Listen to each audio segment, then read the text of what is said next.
today we have Tanya. Tanya, thank you for joining us. Would you mind sharing a little bit about yourself, kind of your background, what you were doing before you changed careers into UX UI design? Yeah, so before I transitioned to UX UI design, I was a social worker. So I have a bachelor's in family science and a master's in social work. And I was a social worker in child welfare for about 5 years until I made the transition, which started last year. And then I fully transitioned to my UX design job now this year. Cool. What, you have a master's degree is a lot of schooling, right? You have your first degree, your bachelor's, your master's, and like a significant amount of years in your field. What led you to start thinking about UX UI design? Like what led you kind of to start the process?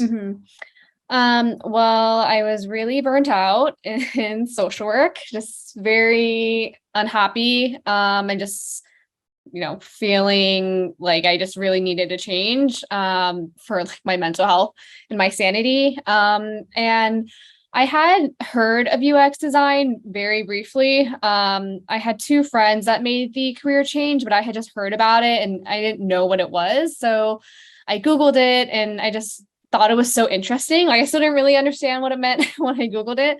But just to learn that there's this whole other side to tech, that involves more like creativity and really thinking about people and putting, really like their needs first and solving problems in that way, I thought was really interesting because before I learned about UX UI, I would just think about coding for tech. And that's definitely something that I am not interested in and I wouldn't want to do. But yeah, I mean, I had spoken to my friends and they also made career changes, which a lot of people are career changers to UX design. So one of them was a teacher and my other friend transitioned from nonprofit work. So really just hearing about what they do now and just, again, learning that there's this whole other side to tech. And I think it really aligns with social work in terms of the soft skills you need and even like some of the I guess technical skills as well. It's just that I feel like UX design is similar work, just in a digital tech space, and social work is obviously in a like person-to-person 3D space. So yeah, kind of a long answer. You answered like my next three questions, which were going to be, there's a lot of similarities between social work, right? And that kind of like psychology background that's needed to be successful in that field.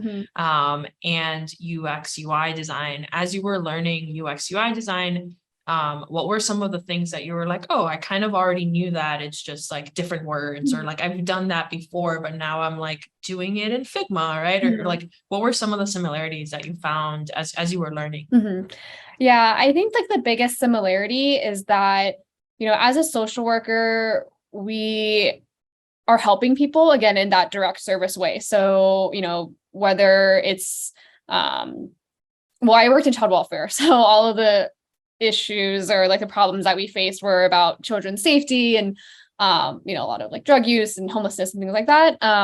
But in order to effectively do our job and work with our clients, we have to understand the problem that they're facing and all of the circumstances that surround that, and then try to help them, provide them with the resources to, meet those needs and kind of have that better, just kind of like a better situation, I guess.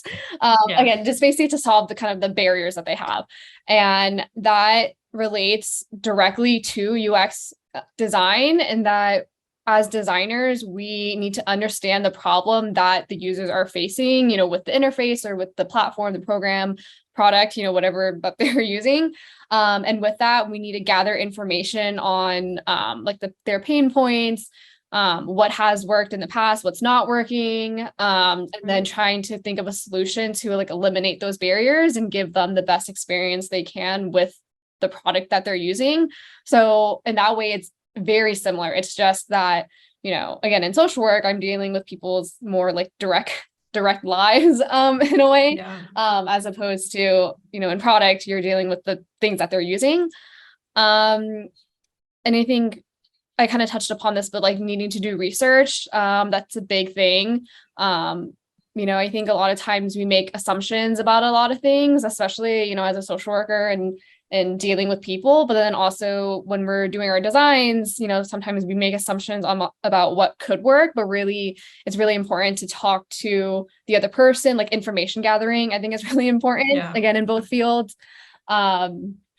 And a lot of the soft skills as well. I mean, needing to collaborate and be a team player, whether or not you're in like a small design team or a big design team, you're going to be working with a lot of different people, whether it's like product managers, project managers, developers, and things like that. And then in my role as a social worker, I worked with like attorneys, judges, therapists, school personnel, and in both situations, you really just have to be like open to hearing other perspectives and just be a good like have empathy for other people, and just knowing that your suggestion or your design or your input might not always be the best idea, and you have to be willing to accept that, again, like in both fields. So cool. I think I love how you were sharing, kind of the similarities between both fields. I'm sure that came as you were like learning, right? It wasn't like, you decided and you knew everything was kind of similar. Can you walk us through what the process looked like from when you decided, okay, I'm gonna do this, like I'm gonna commit to this career change, and kind of what you were thinking through that process? So I guess when I really started thinking about wanting to switch to UX design, I definitely did my research on, like different boot camps. Like I knew I wanted to do boot camp. Like I wasn't going to go to school again, like graduate school again, because I didn't want to have to go through that whole process and pay all that money again. So I started looking at different boot camps. Sorry, I don't know if you can hear the text coming in, but okay, good. But yeah, so I was doing some research, and I kind of narrowed it down to Avocademy and a different one, but I decided to go with Avocademy. I remember I spoke with you. I think I met with you and I met with another person. And it was great to be able to speak with you before joining the program, which I think is really great too, especially because you're like co-founder, like, you're really high up in this business. So it's nice that I had the opportunity to speak with you and not just, I mean, I guess you guys don't really have like that many like salespeople, but nice to be able to speak directly with you and get my questions answered. But I was definitely sold on Avocademy, because of the time frame. I wanted to transition as quickly as possible. And also, looking at the curriculum, I actually had my friend went through General Assembly. And I actually had her because I think online, you briefly have the modules and stuff, and what you go through. So I went through it with her and I was like, what do you think what do you think about it? And she was like, yeah, I mean, it seems to go through all of the process and things that you would need to know, to, have that foundational knowledge on UX. So I was like, cool. So, and I also reached out to, some students who were either in the program already or had already graduated, on LinkedIn, because I wanted to get that input from them. I mean, Avocademy is definitely trustworthy, but I think just in general, people are always weary of reviews online, obviously not just Avocademy, but any business is going to put the best reviews on their website. So I was let me talk to someone who's actually been through it and see what their thoughts are. I think I talked to 2 students and they both gave their honest reviews and said great things about the program as well. So yeah, I was sold. And then I signed up and then I started in December. So I finished foundations the first week of February. And then I joined Career Jumpstart. I think it was a week after. I wanted to give myself a break, but then I was very anxious to kind of keep going. So then I did Career Jumpstart. And then I worked on 2 real client projects. And then finished up my portfolio and started applying. I think it was like mid to late April. And then, was applying. I ended up doing a third project, which was just research based.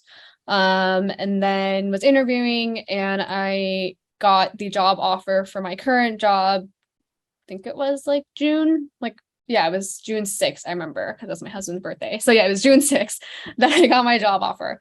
So yeah, the whole process was basically from like December to June-ish. Nice. That's pretty fast. So tell us, I know we're almost at time here.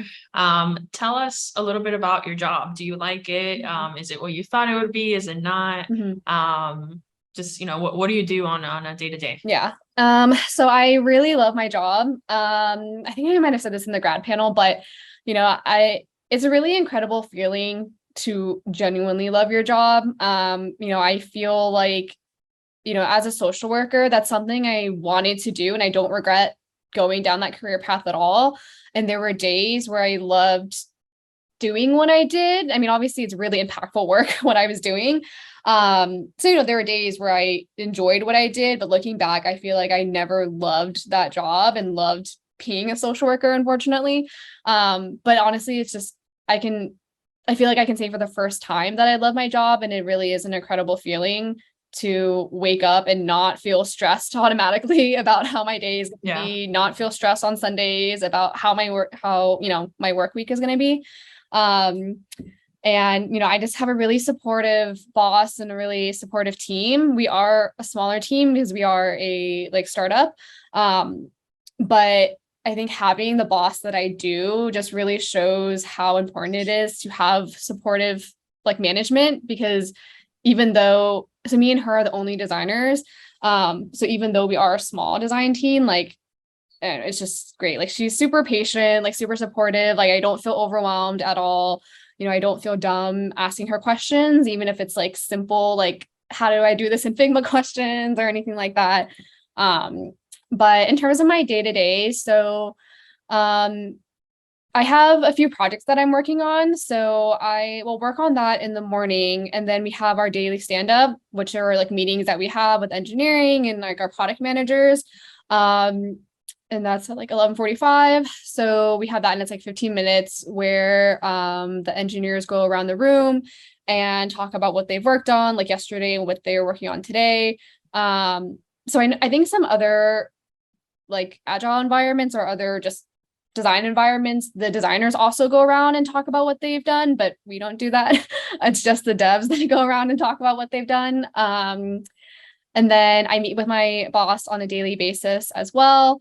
And I think that was another great thing is that, so we did that, I think, for the first few weeks. And then, she was willing to drop it to weekly, if I wanted to. And we did that at first, but then I felt like I wanted to meet with her week or daily, because one, I don't know, I am the type of person who likes to communicate more face to face or through audio. It's just so much easier than having to type. But also because we are a remote work environment, I was oh, well, it'd be nice to actually see you and talk to you every day, as opposed to just chatting with you on Slack. So it was nice that she was willing to be flexible like that. I mean, we only meet for 15 minutes a day. If that, I mean, anywhere between 50 to 30 minutes, but it was great that she was willing to do that, to fit me in and didn't make me feel oh, well, I'm don't know what I'm doing because I want to meet with you every day. So yeah. And then after that, it just depends. We have bi-weekly product team meetings, and then just kind of meetings here and there. But outside, so those two meetings are the ones I pretty much have every day. And then outside of that, just depends. And yeah, so for this week, for example, I'm working on a new feature. So I am meeting with our providers. So we're a pediatric teletherapy company. So we have providers / therapists who work with us. So I'm working on a feature that is directly impacting them. So I'm scheduling meetings with them to go over what the current feature is and my ideas on how to improve it to get their input. So that's awesome. Yeah. So yeah. Yeah, that's great. I also love how energized you are talking about it. That's always great. So just to wrap up, if you had, and I think I've asked this before, but like if you had one piece of advice to somebody that's watching this and it's just like, not sure if this is for them or not, like what advice would you share? Mhm. Um, yeah, I think I'm probably going to say something similar to what I said on the grad panel, but I mean, I would say one, like definitely do your research. I think career change is definitely really scary, and it's really time consuming, it can be costly as well. So definitely do your research to see if this is something that you really want to do. But I think if and when you get to the point where you are confident that you want to do this and you are very interested in it, then I mean, I would definitely say go for it. Like I said before, like I don't know, it's even like hard to explain how like happy I am, and like how just like honestly how great it is to just again like really love your job and just to be in that like mindset, like I think Yeah.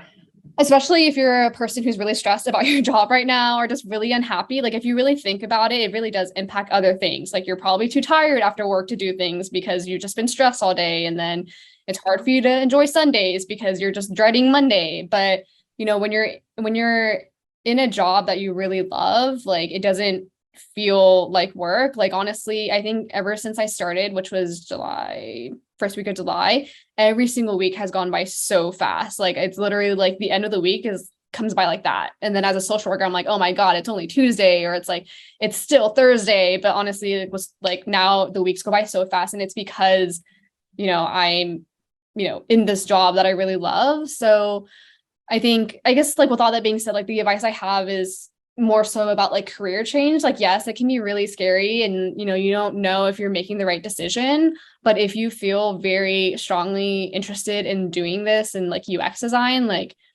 I think it will really be worth it. And it's kind of like more about being open to change and like being, open to taking that chance, because I think it really, for the most part, they, should pay off in the end if you work hard and, you really are interested in this. So yeah, that's awesome. Thank you so much for joining us today and for sharing that advice. No problem. Happy to help.